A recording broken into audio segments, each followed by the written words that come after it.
Right. So initially, my Uber driver Abdul and myself, Abdul pulled over, and we were running to this car. And again, like I've said it before, we see the car on fire, and you see this stuff in movies or video games or TV, but it's different when it's real flames in front of you. Excuse me.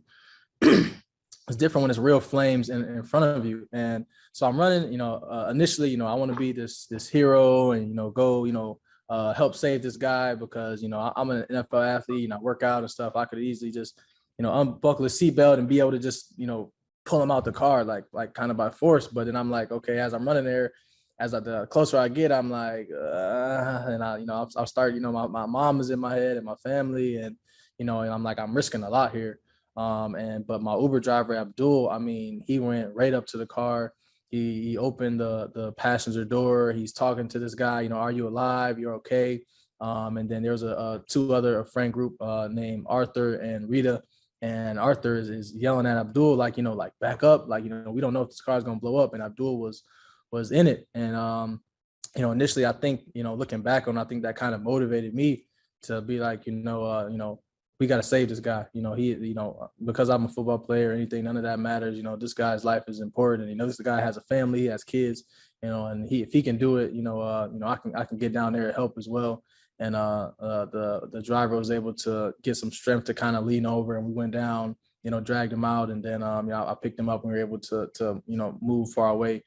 So the car didn't blow up, but I was just happy that we were able to get him out. And the firefighters were able to extinguish the fire before the car exploded.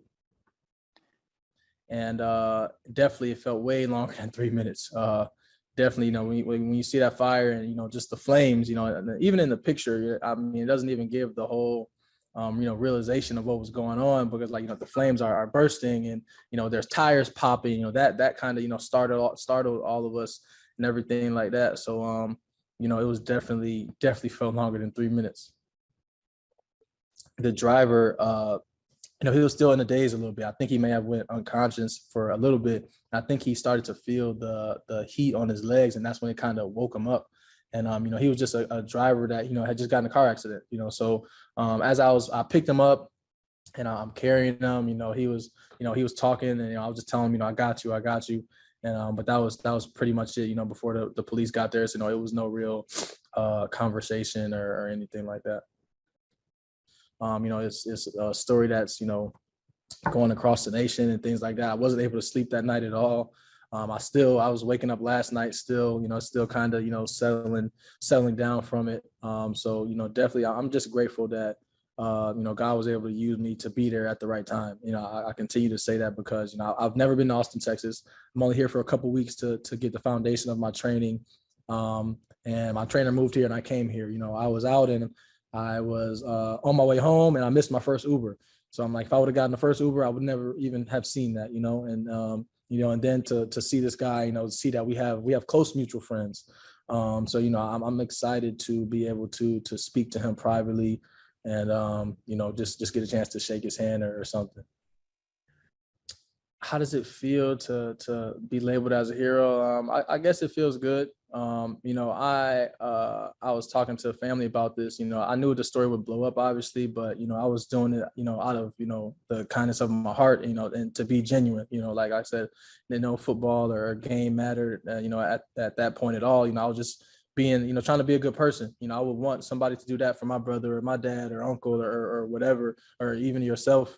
To be able to try to help somebody from a burning fire, no matter who I was or who anybody else was. So it is humbling, and I'm grateful that I was able to be there.